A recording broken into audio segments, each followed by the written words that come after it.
안녕하세요. 크립토TV입니다. 이번 시간에는 결국 코인은 이렇게 갈 겁니다. 라는 제목으로 말씀을 드려볼까 합니다. 최근에 뜬 기사 중에 하나가 있습니다. 이거를 한번 좀 공부를 해 놓으시면 좀 그 코인 생태계를 아마 좀 이해하시는 데 도움이 될 것 같습니다. 자, 이더리움 유동성 리스테이킹 토큰.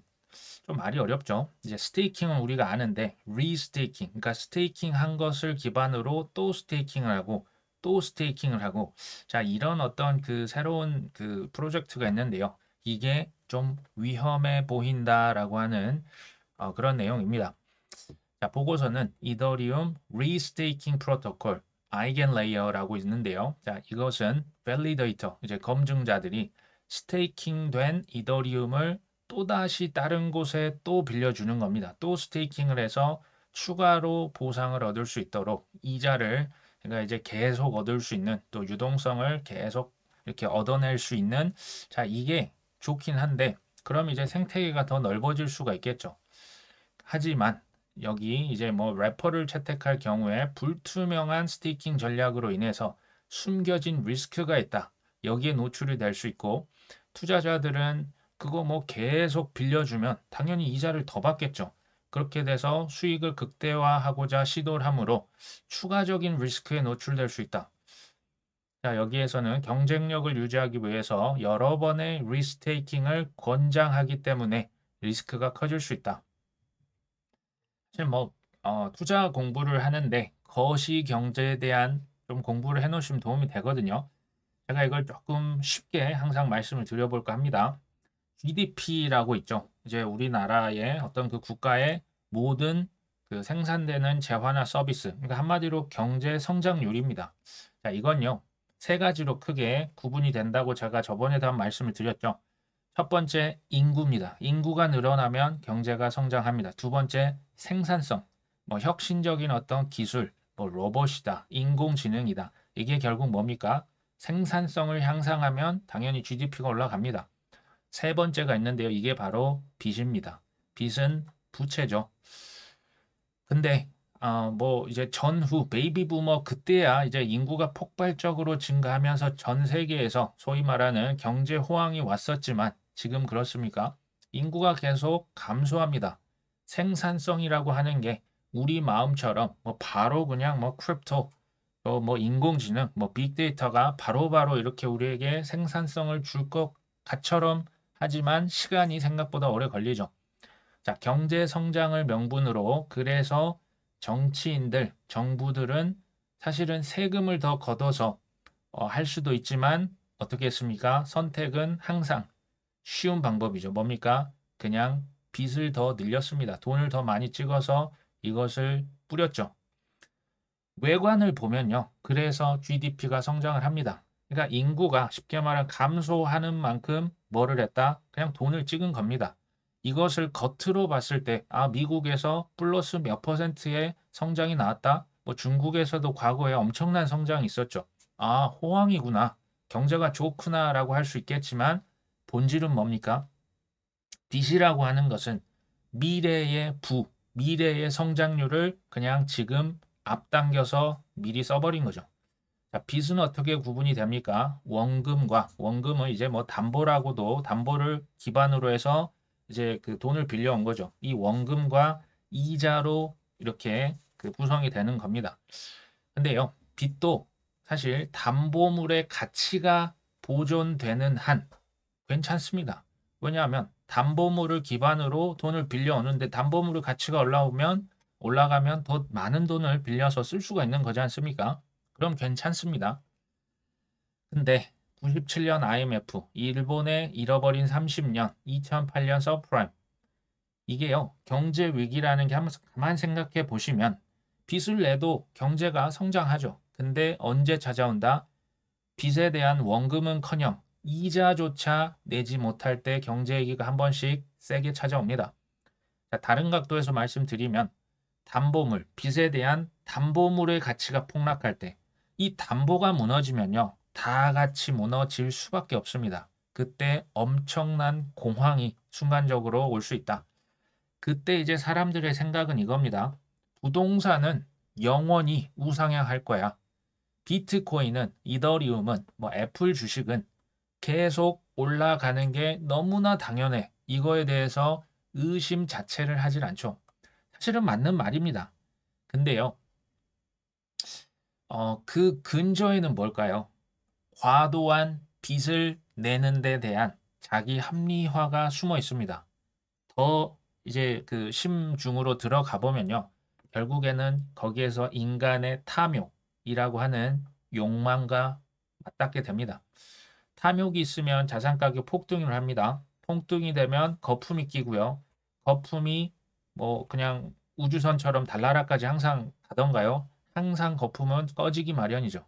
그렇게 되면 큰 폭락과 기나긴 조정을 겪죠. 이때 대부분이 이제 시장에서 떨어져 나갑니다.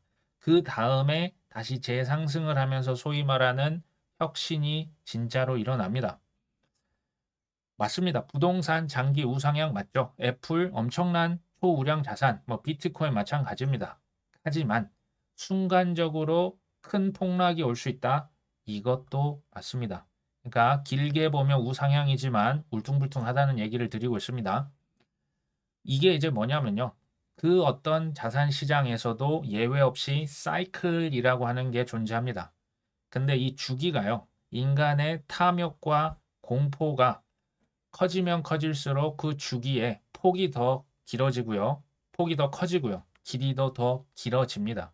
그러니까 우리의 감정에 의해서 이 사이클이 이렇게 왔다 갔다 하는 거죠. 코인이 여기에서 예외가 될 수 있을까요? 아마 아닐 겁니다. 자, 이 기사를 한번 다시 보시면요. 리스테이킹을 제가 아주 쉽게 표현하겠습니다. 이더리움 담보대출입니다. 근데 이 담보대출을 한 번, 두 번 하는 게 아니고 몇 번 한다? 계속 반복하는 겁니다. 이게 바로 리스테이킹입니다. 자, 담보를 가지고 90%만큼 대출을 받았습니다. 그것을 담보로 해서 또 그것의 90%를 대출을 받고요.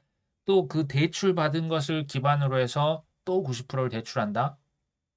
사실상 무한대 유동성, 무한대의 빚을 낼 수가 있는 겁니다. 이해되시죠? 이런 일이 왜 발생한다고요? 인간의 탐욕이죠. 어떤 그 개인의 그 입장에서 말씀을 드려보겠습니다. 우리 20평 살던 사람은 30평에 가고 싶고, 30평 사는 사람은 더 브랜드 있는 아파트, 서울에 있는 아파트, 강남에 있는 아파트 가고 싶거든요. 자동차 새 걸로 굴리고 싶죠. 해외여행 남들 다 가는데 나도 가야지. 명품 백이나 명품 어떤 옷 같은 거 하나 정도는, 그러니까 이게요. 뭐 욕구가 있죠. 근데 이것을 그때마다 내가 현찰 박치기가 안 되는 거죠. 그래서 우리는 그 뭐 60개월 할부를 보통 선택을 합니다. 국가 입장에서 한번 생각해 볼까요? 유동성, 이거 돈 왜 찍어냅니까? 아까 보셨죠? 인구가 늘어나거나 생산성이 급격하게 올라오면 괜찮은데, 어라, 인구도 줄어들고 이거 심상치 않은데, 그냥 경제를 성장시키기 위해서 돈을 찍는다.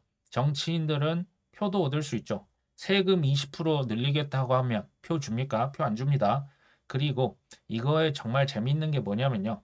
국가에서 돈을 그렇게 뭐 무제한으로 찍어내면요. 일반인들, 중산층, 뭐 부자, 서민 할 것 없이 일시적인 착각에 빠집니다. 그게 뭡니까? 내가 부자가 된 것 같은 착시 현상이 일어납니다. 실제 부동산이, 실제 기업의 가치가 그만큼 올라간 게 아닌데 그냥 돈을 찍었기 때문에 돈으로 표시되는 나의 자산의 가치가 올라간 거죠. 이것은 가치가 올라간 게 아니고요. 그냥 가격이 올라간 겁니다. 이렇게 하면 사실 뭐 정부에서 뭐 욕먹을 일 아무래도 좀 적겠죠. 그 연장선을 한번 계속 보시면 될 것 같아요. 뭐 클리어풀이라고 하는 뭐 이제 디파이 쪽에 업체가 있는데요. 아발란체를 기반으로 뭘 한다? 기관용 대출 서비스를 실시한다. 크레딧 볼트는 기관에 실물 자산 기반 무담보 대출을 제공한다. 담보 대출이든 무담보 대출이든 지금 뭐 하는 겁니까? 이거를 돈을 빌려주고 이자 수입을 받기 위해서 이거 대출하는 겁니다. 맞죠? 근데 그 수단으로 뭘 쓴다? 그냥 자산 토큰화라고 하는 블록체인 기술을 사용하는 겁니다. 자산 토큰화가요, 이 어려운 게 아닙니다. 원래 그 전통 금융의 그 사업 모델, 그것의 연장선입니다. 근데 여기에 극도의 효율성을 더할 뿐입니다. 연중 무휴고요. 엄청나게 빠르고 저렴한 수수료로 고객들에게 혁신이라고 지금 뭘 하고 있습니까? 뭐 포장을 하고 있는 겁니다. 뭐 실제로 혁신인 건 맞죠. 자, 프로시어스라고 하는 비트코인 뭐 선물 ETF 발행사가 있습니다. 여기에서 지금 뭘 출시합니까? 울트라 비트코인 ETF, 울트라 숏 비트코인 ETF를 출시합니다. 이미 지금 그 뉴욕 증권 거래소에 상장이 됐거든요. 자, 쉽게 말하면 플러스 마이너스 2배 레버리지 ETF입니다. 제가 이거 계속 수십 번 말씀을 반복해서 드리고 있죠. 나중에는 뭐가 나온다? 이거 들어서 이게 뭔지도 모를 ETF, 해괴한 파생 상품들이 나온다, 안 나온다? 나옵니다. 나올 겁니다. 그 파생 상품이 됐건, 그 대출이 됐건, 초우량 담보로 쓰는 게 뭐다? 비트코인, 이더리움입니다. 그래서 제 결론은 항상 똑같습니다. 그냥 떨어질 때마다 비트코인, 이더리움, 우량 자산이라고 생각하시는 것들 그냥 계속 모으시면 이기는 게임입니다. 자, X3라고 하는 캐피털의 설립자가 4,700조 원을 운영하는 UBS, 이제 스위스에서 제일 큰 은행이거든요. 다음 주부터 뭐 한다? 비트코인 현물 ETF 거래를 지원하겠다. 얼마를 운영한다고요? 4,732조 원. 그러니까 여기에 1%, 2%, 3% 한번 그냥 곱해 보시면 이게 장난이 아닌 거죠. 제가 이걸 왜 말씀드리냐? 투자뿐 아니라 우리가 이제 어려운 삶을 다 삽니다. 근데 너무나 많은 소음이 존재합니다. 제가 그래서 계속 말씀을 드리는 게 있습니다. 그들의 말이 아니라 뭘만 본다? 행동만 체크하면 됩니다. 지금 너나 할 것 없이 전통 금융들 지금 뭐 하고 있습니까? 탐욕의 화신이 되고 있습니다. 무엇을 위한 탐욕? 비트코인, 이더리움을 포함한 크립토 산업 전체에 이것을 통째로 가져가려고 미국 회사, 뭐 유럽 회사, 홍콩, 중국 회사, 일본, 한국 할 것 없이 다 코인으로 뛰어들고 있다. 이게 지금 팩트죠. 자, 포브스가 선정한 암호화폐 억만장자 랭킹을 꼽아봤는데요. 1위는 지금은 뭐 CEO에서 물려났지만 그 바이낸스 CEO죠. 장펑차오입니다. 330억 달러로 지금 추산이 되는데요. 뭐 우리 돈 40조 원이 넘습니다. 어마어마합니다. 2위가 뭐 브라이언 암스트롱, 코인베이스 설립자죠. 그 다음에 뭐 지안 까를로, 뭐 마이클 세일러 뭐 이런 분들이 올랐는데 제가 이거 말씀드리려고 했던 건 아니고요. 2020년대 20대와 30대 나이 어린 우리 젊은 친구 중에서 암호화폐 억만장자들 전 세계적으로 속출할 겁니다. 이건 사실 제가 얘기했던 게 아니고요. 2020년 1월 달에 코인베이스 암스트롱 CEO가 뭐 20가지의 예언을 했는데요. 그 중에 뭐 하나입니다. 이게 사실 이해가 잘 안 되죠. 그 뭐 실체도 없는, 뭐 근본도 없는 암호화폐에서 억만장자면 조가 넘거든요. 이런 사람들 이미 나왔잖아요. 근데 더 나올 겁니다. 그냥 뭐 잘 모르시겠으면 그냥 비트코인, 이더리움 사시라고 하는 말씀은 제가 계속 반복해서 말씀을 드립니다. 좀 뭐 최근에 가격이 빠지긴 했는데요. 미스터 100이라고 불리는 비트코인 고래가 있습니다. 비트코인 가볍게 600개 정도 추가 매수를 했다고 합니다. 이건 이미 팩트죠. 이제 이 주소가 누구인지는 모릅니다. 뭐 중동의 억만장자다. 뭐 업비트 어떤 계정 중에 하나다라고 했지만 뭐 실제로는 아직은 확인은 안 됐죠. 어찌됐건 비트코인을 57,686개를 들고 있다. 뭐 범상치 않은 뭐 기관으로 추정이 되지만 600개 그냥 더 샀다. 4월 2일자입니다. 10억 달러에 달하는 테더를 또 테더사에서 발행했죠. 스테이블 코인, 테더가 뭡니까? 디지털 달러죠. 자, 이 돈이 어디로 들어갈 가능성이 높다? 대개는 코인으로 들어갈 가능성이 높습니다. 4월 2일, 뭐 지금 코인 좀 이렇게 조정을 받았는데 누군가 1.3조 원을 신규 발행을 했었고요. 3월 말부터 실은 USDC도 6억 달러, 뭐 한 7, 8천억 누가 더 찍어냈었고요. 최근에도 1.34억 달러, 한 1,800억 정도 USDC를 찍었네요. 4월 3일자 2.5억 USDC, 4월 3일자 2억 달러를 또 찍습니다. 스테이블 코인 USDC, US 테더 할 것 없이 조 단위로 찍어내고 있죠. 뭘 의미합니까? 코인 가격 지금 누군가 떨어질 때 많이 사고 있다라고 해석을 하시면 될 것 같습니다. 제가 예전에 한번 소개해드린 바가 있습니다. 블랙럭에서 자산 토큰화에 쓰일 수 있는 15개 코인. 블랙럭이 투자를 뭐 5천억 이상 하고 있는 서클이라고 하는 회사, USDC의 발행사죠. 그 스테이블 코인이 어디 위에 지금 얹혀져 있다. 그러면서 15개 제가 말씀을 드린 바가 있습니다. 알고랜드, 아비트럼. 이거 지금 그냥 ABC 순서입니다. 중요하기 때문에 알고랜드가 앞에 나온 게 아니고요. 알고랜드, 아비트럼, 아발란체, 베이스, 셀로, 이더리움, 플로우, 헤데라, 니어, 노블, 옵티미즘, 폴카닷, 폴리곤, 솔라나, 스텔라. 자, 이것들을 제가 말씀을 드리면서 나중에 USDC 지원 체인 더 늘어날 것이다 라고 말씀을 드렸는데요. 하나가 추가됐습니다. 바로 zkSync라고 하는 이제 코인이 새로 나온 게 있습니다. 여기 위에 지금 뭐랬다? USDC 고속도로 하나가 16차선으로 늘어났네요. 자, 디지털 달러라고 하는 것을요. 지금 더 찍어내고 더 담아내고 더 많이 뭐한다? 유통시키려고 하는 고속도로 이걸 또 다른 말로 표현하면 부의 바구니가 지금 늘어나고 있는 겁니다. 바구니가 많아야 더 많이 담을 수가 있겠죠. 자, 돈을 이제 빚을 더 찍어내기 위해서 지금 이렇게 지금 고속도로와 바구니들이 늘어나고 있다. 명분은 뭡니까? 항상 그렇게 얘기를 할 겁니다. 우리 모두를 위한 거야. 경제 성장을 위한 거야. 위기를 극복하기 위해서야. 이젠 조금은 그 세계를 보는 관점이 늘어나시지 않았나 하는 생각도 듭니다. 자, 마지막으로 제가 말씀 한번 드려볼 것. 우리 구독자분 중에서 항상 이제 그 여쭤보시는 패턴 중에 이게 있습니다. 땡땡 코인 이거 괜찮은 거 맞나요? 뭐 이거 상폐되는 거 아닌가요? 뭐 누가 뭐라고 하던데요? 좀 이거 괜찮을까요? 이걸 뭐 이제 오래 들고 있는데 이거 조금 가격이 심상치 않은데요? 제가 이제 답을 명확하게 드릴 수 있는 건 이겁니다. 현재까지요. 그 우수함이 이미 증명이 된 코인은 비트코인 하나라고 보시면 됩니다. ETF가 이미 그 승인이 돼버렸잖아요. 이미 그러니까 루비콘 강을 이미 건넜습니다. 비트코인은 이미 그렇죠. 근데 제가 볼 때는 이더리움도 이미 건넜거든요.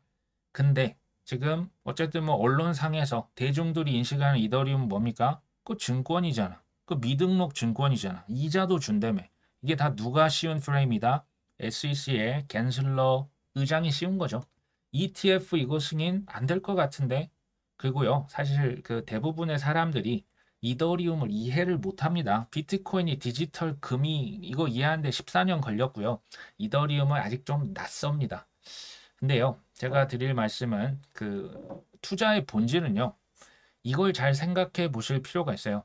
투자가 뭐다? 내 피, 땀, 눈물을 어디에 베팅하는 걸까요? 확실한 것에 베팅하는 걸까요? 확실하면 이미 비트코인은 1억이 넘어갑니다. 뭐 지금 뭐 조금 조정을 받았지만 불확실성에 베팅하는 게 투자입니다. 이것을요, 좀 그 잘 받아들이실 필요가 있어요. 내 피와 땀과 눈물 잃어서는 안 되죠. 중요하죠. 근데 투자의 본질이 뭡니까? 불확실성에 베팅하는 것이다. 제가 뭐 2014년도에 이제 행사를 했었고요. 2015년도 그때 이제 비트코인 제가 겪었던 첫 하락장이었거든요. 그때 비트코인이 23만 원까지 떨어졌습니다. 언론에서 비트코인을 묘사했을 때 마약 머니다. 인신 매매할 때 쓰는 돈이다. 해커들의 돈이다. 이건요, 말이 아니라 이때 팩트였습니다. 실제 마약 거래, 인신 매매, 뭐 장기 사고 팔 때 진짜 비트코인 많이 썼습니다. 실크로드가 바로 그런 웹사이트였거든요. 실제로 수없이 많은 도난, 사기, 해킹, 뭐 그 마운트곡스 거래소 파산됐었지 않습니까? 이거 다 팩트였습니다. 그러면 제가 질문을 여기서 다시 합니다. 2015년이 기회였을까요? 지금 2024년 현물 ETF가 승인이 된 지금이 기회일까요? 2015년이 기회죠. 지금은 이미 증명이 됐는데 무슨 기회는 기회입니까? 물론 여기서 10배, 20배 더 오를 겁니다. 근데 2015년 23만 원이었다니까요. 그때가 기회였죠. 자, 이더리움을 포함한 블루칩 알트코인이 제가 왜 계속 강조하는지 이해를 하시겠습니까? 여전히 제가 볼 땐 저평가라는 겁니다. 왜요? 증명이 안 됐으니까. 증명이 되면 지금 이 가격이 아닙니다. 몇 년 후에 아마 제 얘기를 뭐 이해하실 것 같은데요. 흔한 오해가 또 있습니다. 투자 불로소득이다. 특히 이제 뭐 그 부동산에서 이런 용어가 많이 나왔던 것 같아요. 근데 제가 저는 이거 오해라고 생각하고요. 투자는요, 근로소득입니다. 그것도 난이도가 매우 높습니다. 투자를 불로소득이라고 생각하시는 분은 제가 볼 때 아마 돈을 못 버실 겁니다. 여기서 제가 말한 근로가 그럼 뭐냐? 뭐 우리가 뭐 일터에 나가서 아니 뭐 장사를 하면서 하는 게 근로인데 투자에서 말하는 근로는요. 고3 수험생처럼 공부해 보셔야 합니다. 혹시 투자에 대해서 이렇게 공부하셨습니까? 한창 때 저는 하루에 7시간에서 8시간씩 공부했던 기억이 납니다. 또 하나의 근로가 뭐냐? 최소 2번 이상 파산해 보셨습니까? 이게 근로에 다 포함이 됩니다. 파산을 했다고 다 이제 보통은 시장을 떠나시겠죠. 근데 끈기와 오기를 가지고 다시 한번 이를 악물고 이 시장에 뛰어드는 겁니다. 이게 쉬울까요? 근데 이걸로 끝이 아닙니다. 뭐 공부하고 파산하면 다 성공하냐? 아니에요. 운도 따라줘야 되고요. 제가 조금 이제 시간이 지나다 보니까 투자에서 선천적인 부분도 생각보다 큽니다. 이게 어떻게 불로소득이고 쉽습니까? 질문 자체가 잘못된 건 아닙니다. 뭐 어떤 코인이 좋습니까? 이런 문제가 있습니다. 근데 문제는 뭐다? 지식이, 노력이 조금 부족하다 보니 확신이 부족해지는 거죠. 그럼 어떻게 될까요? 일희일비합니다. IMF 총재가 아니면 뭐 누구 어떤 유명한 억만장자가 나와서 비트코인은 사기다. 그러면 갈팡질팡하는 거죠. 이렇게 되면요. 결국에는 실패합니다. 그럴 가능성이 매우 높다. 투자가요. 그 불확실하다라고 하는 그 자체를 수용하는 게 저는 필요하다고 봐요. 그러니까 확실한 거 하려면 은행에 돈 넣고 이자 받으시는 게 가장 확실합니다. 당연히 기회가 없죠. 그리고요. 어차피 우리는 100%다 알 수 있습니까? 몰라요. 저도 모르고요. 그거 안다고 하는 사람 다 사기꾼입니다. 근데 가능하다면 제가 드리고 싶은 말씀은 이왕이면 낙관론자가 되자. 낙관론자가 보통 큰 부자가 되는 경우가 많았습니다. 그리고 어떤 그 검증을 하셔야 될 필요가 있거든요. 이것을 대충 그냥 유튜브 몇 개 보고 검증하는 게 아니고요. 혼자 어떤 뭐 땡땡 코인을 내가 뭐 한번 조사를 해봐야겠다. 끝까지 검증하셔야 됩니다. 그 어떤 의심이 나오면 안 돼요. 끝까지 파고 판 다음에 그 다음에 어렵고 고독한 선택을 하는 게 뭘까요? 이게 투자입니다. 내 피와 땀과 눈물이 들어갔는데 이 정도 공부도 안 하고 선뜻 몇백, 몇천만 원, 몇 억을 넣는다? 그러시면 안 되죠. 결국에 이런 분들, 이런 그 소위 그 지루한 작업, 어려운 작업을 하신 분들이 결국 어떻게 됩니까? 부를 얻고요. 그 얻었던 부를 끝까지 지킬 수 있습니다. 그 부를 얻고 그냥 순간에 다 나가 떨어지는 것은 이 정도를 안 걷고 뭐를 했다? 지름길만 찾으면 못 지켜집니다. 제가 이거 뭐 한두 번 본 게 아닙니다. 뭐 저보다 더 훨씬 더 나이 많으신 우리 연배 있으신 분 한번 생각해 보시면 세상에 지름길이 있습니까? 저는 없는 것 같습니다. 그냥 기본에 충실한 사람이 결국엔 이깁니다.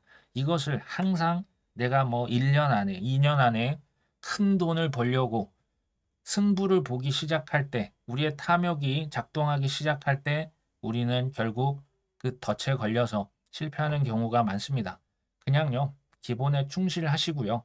검증을 철저하게 하신 다음에 그냥 떨어질 때마다 사시고 이런 지식을 쌓아 두시면 뭐 지금 뭐 코인이 더 많이 떨어진다고 해도 담대한 그 심장이 아마 생기시지 않을까. 자, 오늘 방송은 여기까지 합니다. 끝까지 시청해 주셔서 감사합니다.